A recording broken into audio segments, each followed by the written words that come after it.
Halo Sobat Manhwa, kali ini kita akan melanjutkan cerita Raja Absurd part yang ke-7.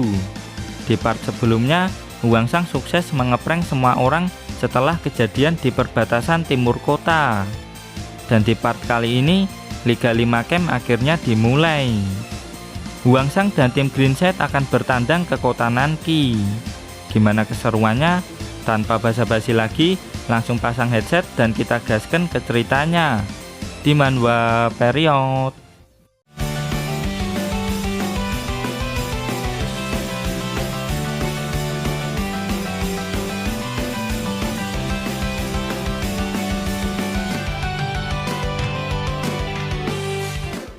Semua masih terkejut dengan hasil tes spiritualnya Hwangsang. Apa-apaan nih orang? Selamat dari Monster Rank C, terus langsung promosi ke ranah opening period. Begitulah ujar netizen dalam hati. Aku promosi? Luar biasa, ucap Hwangsang tanpa dosa. Promosi itu sulit. Apa kau berhasil selamat dari kondisi hampir mati? Tanya Komandan Makianji. Mungkin, balas Hwangsang. Terus Hwangsang bercerita kalau saat terdesak dirinya menginginkan kekuatan. Tiba-tiba kekuatan seperti aura iblis keluar dari dalam tubuhnya. Dengan kekuatan aura tersebut, Hwangsang mampu menghentikan serangan bola energinya si Golden Pupil Ape. Apa aku berhasil promosi tanpa tahu apa yang terjadi? Ucap Hwangsang dengan polosnya. Para netizen heran kenapa Hwangsang bisa promosi dengan begitu mudahnya. Terus dengan santuy dia meminta pil Holy Jade pada Komandan Makianji. Kau kan udah promosi, terus pilnya mau buat apa? Tanya Komandan. Kalau nggak mau ngasih, biarkan aku menjadi komandan batalion, balas Hwangsang.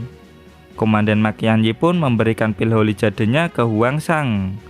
Dan dia pun pergi meninggalkan Hwangsang dengan perasaan kesal. Bu Direktur belum pernah melihat Komandan Makianji sekesal ini sebelumnya. Udah, perayaan kematianku gitu doang kah? Ucap Hwangsang dengan polos. Perayaan kematian gundulmu, kami senang kau selamat bang, teriak malu sambil nangis. Selamat datang kembali paman, ucap Comeng. Ketika Hwangsang kembali ke camp, semua orang dibuat gempar. Mereka semua jadi penasaran dengan latar belakang Hwangsang. Suatu saat nanti, dia pasti akan meninggalkan kami semua dan terbang ke langit yang lebih luas. Setiap hari selalu memancarkan cahaya kebebasan. Benar-benar orang yang luar biasa dan tidak bisa diprediksi. Begitulah curhatan si bocil kacamata lewat di harinya. Tiba-tiba Hwangsang muncul di belakang si bocil kacamata bak setan-setan di film horor. Setan! Teriak si bocil kacamata. Sontak si bocil kacamata yang terjatuh tanya, sedang apa kemari malam-malam gini? Sebelum menjelaskan tujuannya, Hwangsang tanya, kenapa kau nggak merenovasi rumahmu? Hwangsang tanya gini, soalnya si Slamet bisa aja datang buat balas dendam. Soalnya si bocil kacamata udah ngehancurin Johnny dan bijinya si Slamet. Lalu sambil makan mie, Hwangsang menjelaskan tujuannya, yaitu untuk minta bantuannya si bocil kacamata. Bisakah kamu buatkan aku sebuah alat mecha yang bisa menyimpan energi spiritual? Pinta Hwangsang. Bisa? Emang berapa banyak energi spiritual yang mau kau simpan? Balas si bocil kacamata. Mungkin 500, jawab Hwangsang. Sontak si bocil kacamata langsung terkejut. Soalnya kekuatan spiritual sebanyak itu udah setara dengan kekuatan spiritual ranah opening period tingkat menengah. Bisa kau buatkan? Tanya Hwangsang. Ku coba dulu ya, balas si bocil kacamata. Bagus, buatkan aku 10 alat, ucap Hwangsang tanpa dosa. Tunggu, satu aja belum tentu bisa, apalagi 10. Terus dari mana kau dapat begitu banyak energi spiritual? Balas si bocil kacamata. Singkat cerita, panel berpindah ke pusat perbelanjaan. Lalu kita diperlihatkan dengan sebuah mall yang menyediakan material-material yang sangat berguna di era Reiki ini.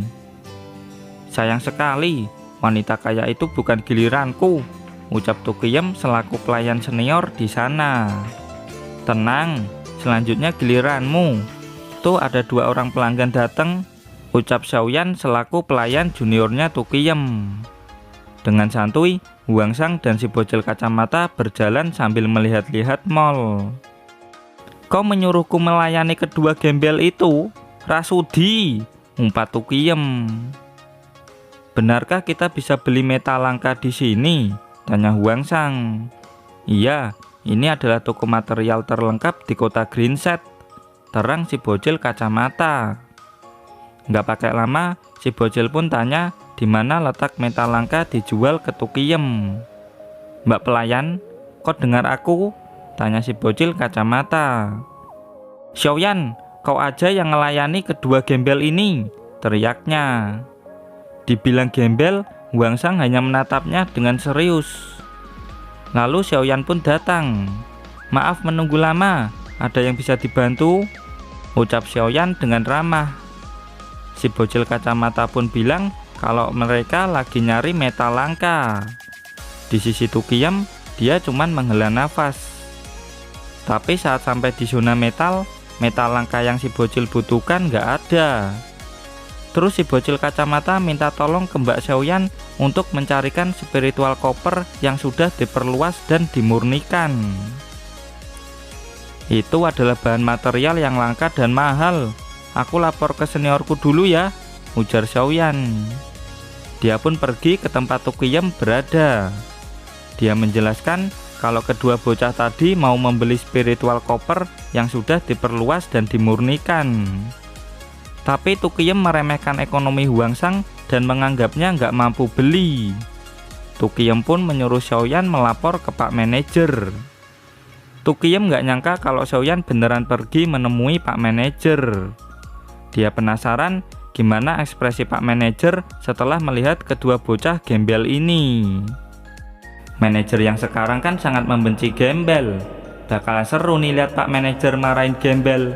Hahaha, batin Tukiyem.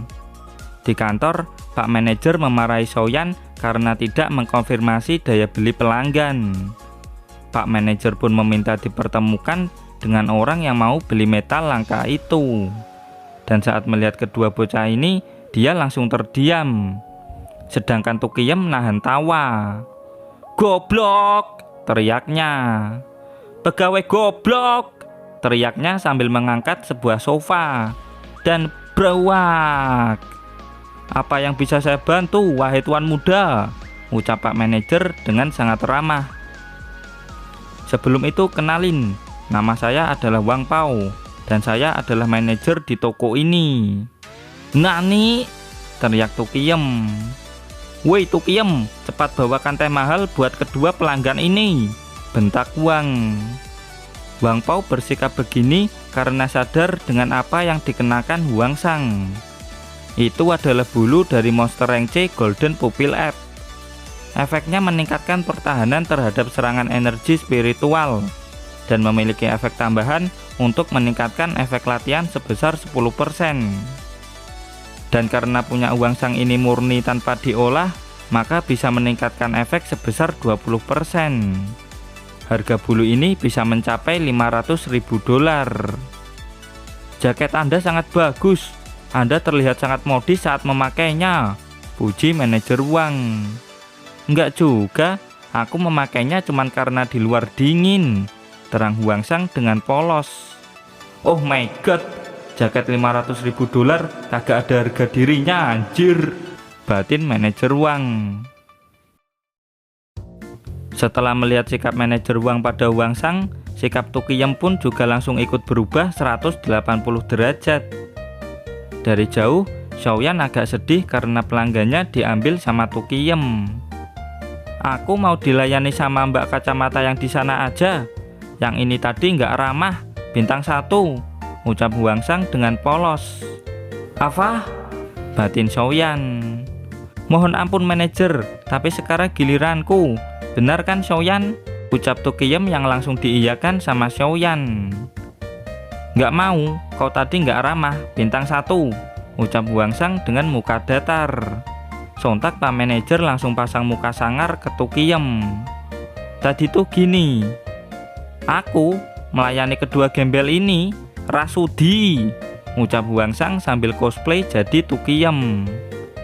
Pelayanku yang ini namanya Xiaoyan, silahkan Anda bilang keperluan Anda padanya, ucap Pak Manajer Wang. Dari pojok, Tukiyem melihat Xiaoyan mengambil sebuah koper mahal. Dan itulah spiritual koper yang sudah diperluas dan dimurnikan. Sertifikat halal dan keasliannya ada di dalam. Huangsang pun menukar jaket bulunya dengan spiritual koper itu. Penilaian manajer Wang terhadap jaket bulu Huangsang adalah $500.000.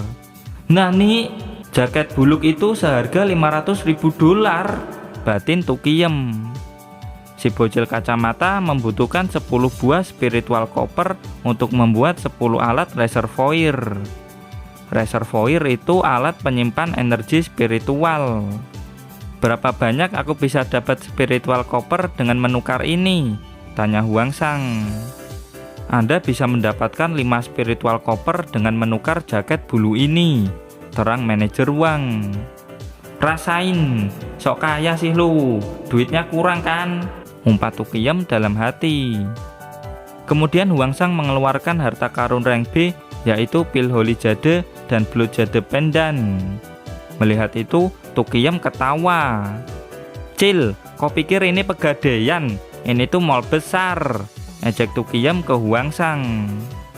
Ini kan harta karun rank B, pil Holy Jade dan Blood Jade Pendant, ujar manajer Wang yang langsung keringetan.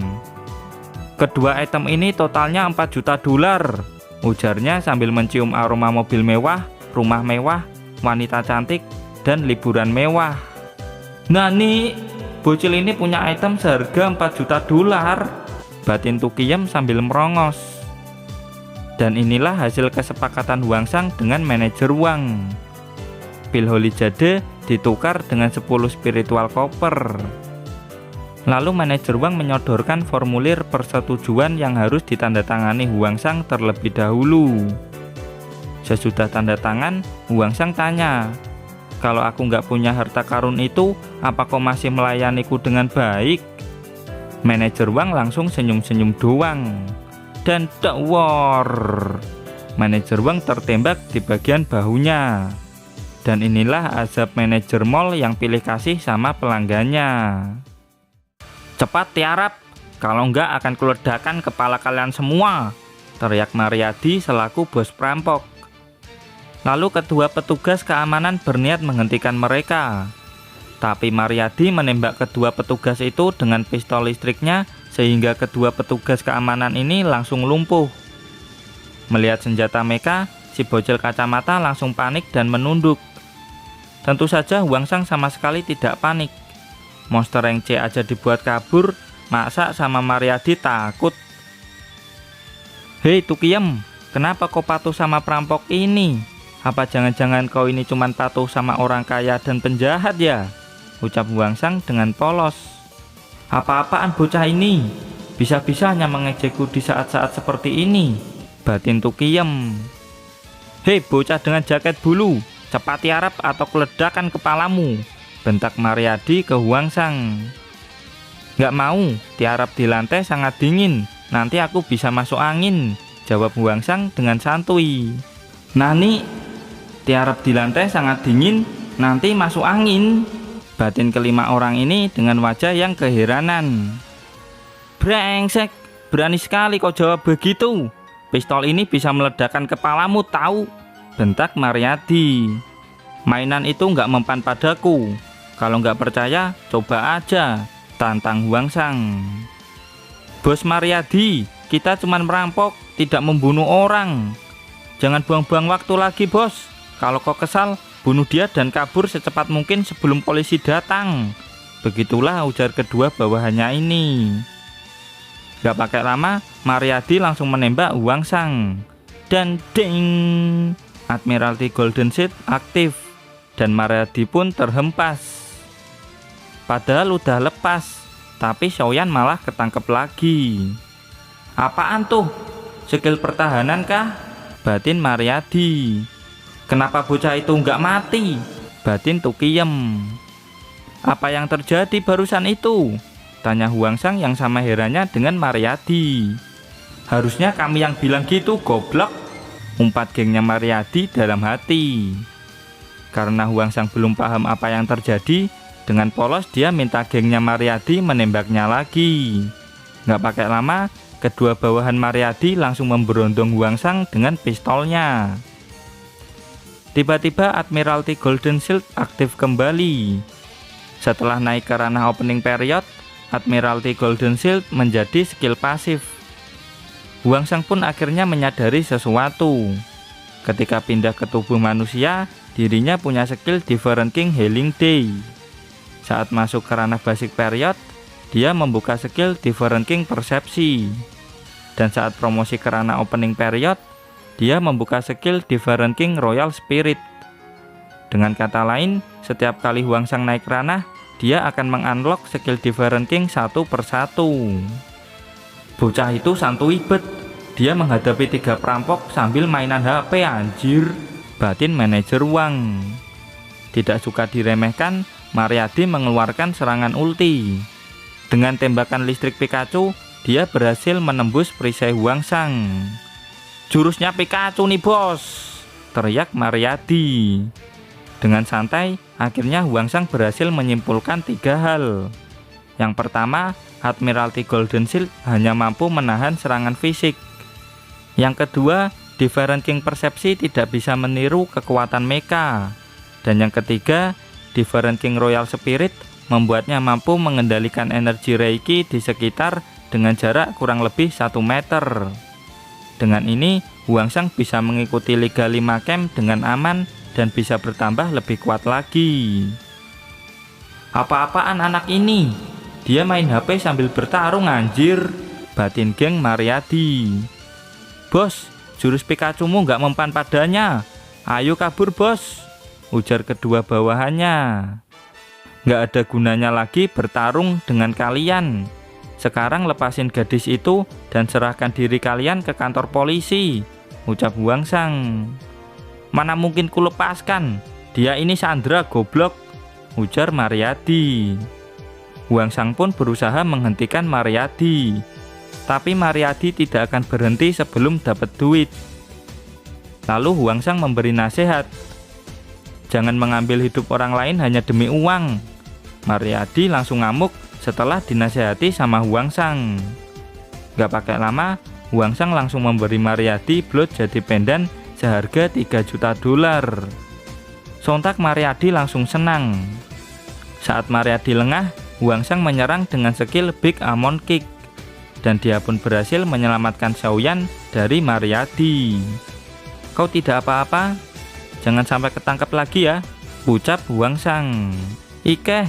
Oke, jawab Xiaoyan. Di sisi Huangsang, dia melompat bersiap menyerang. Skill pukulan 1000 pun langsung ia lesatkan. Dan dengan mudah, gengnya Mariadi berhasil dikalahkan. Semua orang di sana langsung heran. Bisa-bisanya bocah ini mengalahkan perampok buronan sambil main HP. Aku mau tanya, ucap Huangsang. Ampun, aku akan mengubah sikapku. Mulai sekarang aku akan ramah kepada siapapun, teriak Tukiyem dan manajer Wang. Bukan itu anjim, kalian punya power bank apa cas HP? HP ku mati, ucap Huangsang tanpa dosa. Singkat cerita, Huangsang dan si bocil kacamata udah balik pulang dari mall. Dia sedang mengamati si bocil kacamata yang lagi ngebuat alat reservoir. Bisa kau jelaskan padaku metode yang kau gunakan? Tanya Huangsang. Si bocil pun menjelaskan secara rinci ke Huangsang. Tapi sayang sekali, Huangsang sama sekali nggak paham. Huangsang pun balik main HP. Keesokan harinya, Huangsang menemui Malu. Apa? Kau mau melihat skill atribut airku dan mempelajarinya? Ucap Malu dengan perasaan senang. Huang Sang pun mengaktifkan skill Differentiating Persepsi.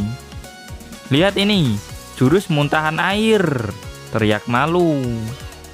Malu menjelaskan kalau air dari mulutnya ini bukanlah air sembarangan. Air ini mengandung natrium dan kalium yang bagus untuk tubuh. "Ayolah, cobain dulu, enak tahu," ujar Malu. Dan inilah skill yang sudah dipelajari sama Huang Sang sejauh ini. Tidak bisa mempelajari Awakening Mecha adalah sebuah kerugian besar.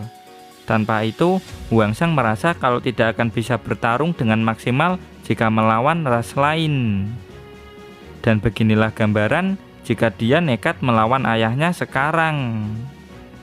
Huang Sang pun bertekad akan mempelajari semua hal yang bisa ia pelajari di dunia manusia ini.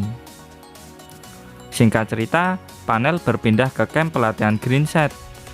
Setelah kelas selesai, Huang Sang tanya, "Apa hadiah jika berhasil memenangkan Liga 5 Camp?" Pelatih Feng pun menjelaskan kalau pemenang bisa mendapatkan harta karun tingkat tinggi. Terus juga akan ada seorang expert yang memimpin tim ke area serigala untuk menyelesaikan misi tingkat lanjut. "Terus keuntungannya apa?" tanya Huang Sang dengan polos. "Tentu saja Huang Sang bisa bertambah lebih kuat. Kau bisa bertemu monster-monster yang lebih kuat dan belajar banyak hal di area serigala.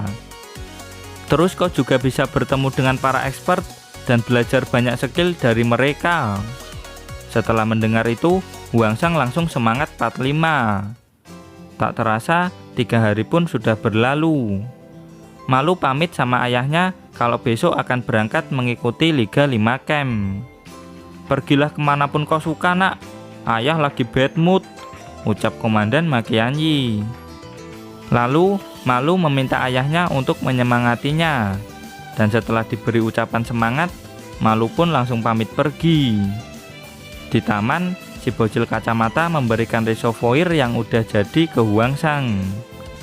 Satu buahnya mampu menyerap sampai 500 energi spiritual. Tombol biru untuk menyerap energi, dan tombol merah untuk melepaskan energi tersebut. Terus tekan keduanya selama 30 detik untuk mengaktifkannya. Ternyata Huang Sang menyimpan bola energi Golden Pupil App di gorong-gorong. Tanpa reservoir, energi bola ini akan terus berkurang sedikit demi sedikit. 1 hari sebelum pertandingan, tim supporter udah heboh mendukung tim Green Set. Bu Direktur nggak nyangka kalau para murid akan seantusias ini.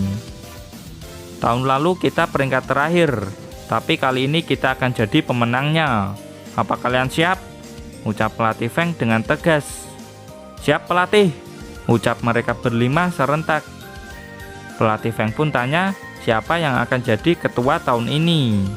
Mereka semua pun menunjuk Huang Sang. Dan dengan begitu, Huang Sang resmi menjadi ketua tim Green Set. Berikut bagan Liga 5 Camp Provinsi Yongle. Pelatih Feng menjelaskan kalau lawan pertama mereka tahun ini adalah kota Nanqi.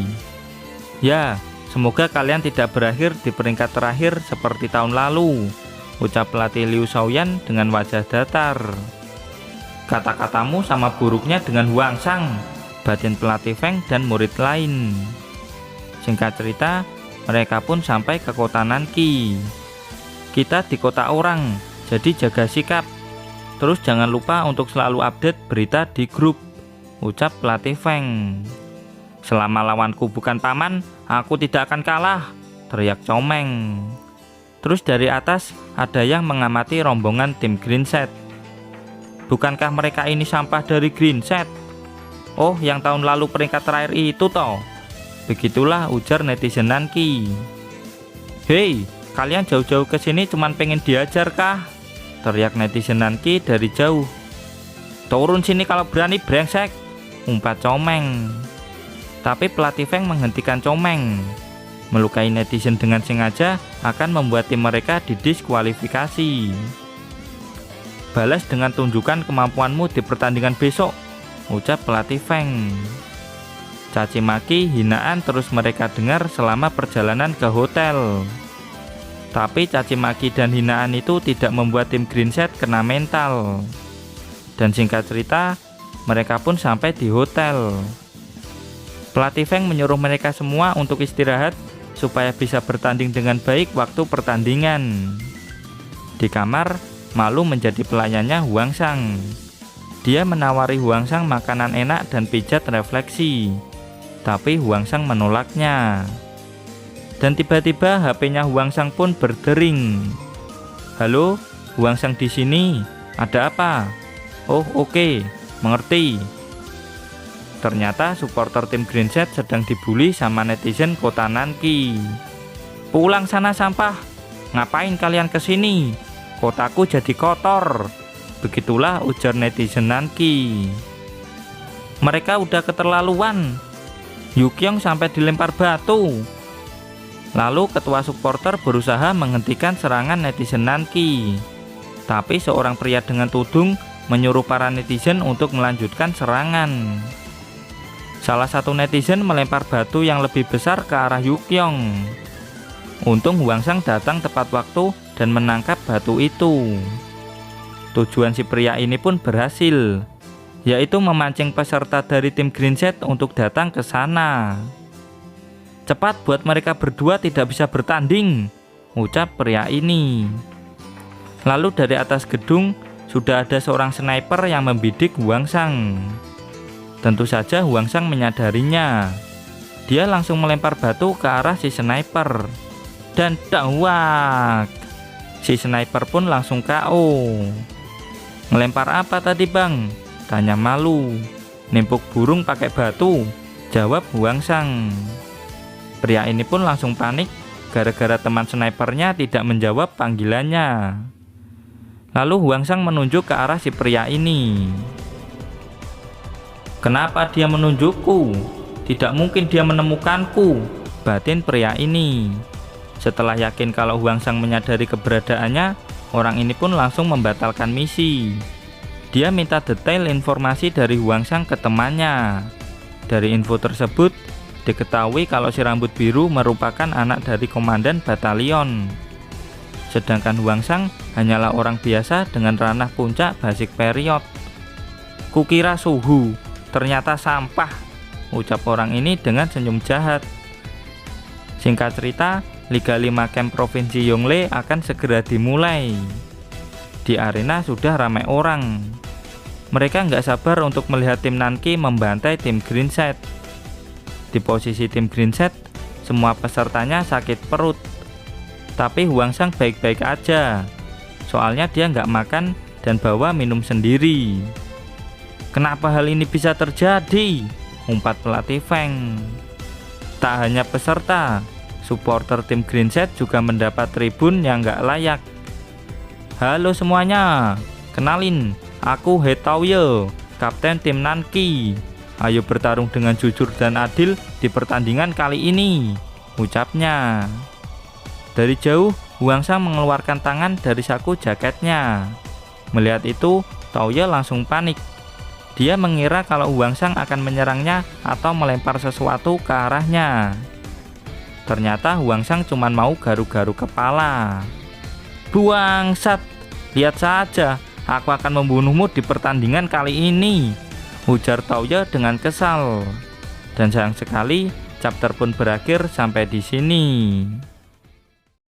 Dan terima kasih buat kalian yang selalu hadir dan komen di setiap video admin. Terus dukung channel ini dengan cara like, comment, subscribe.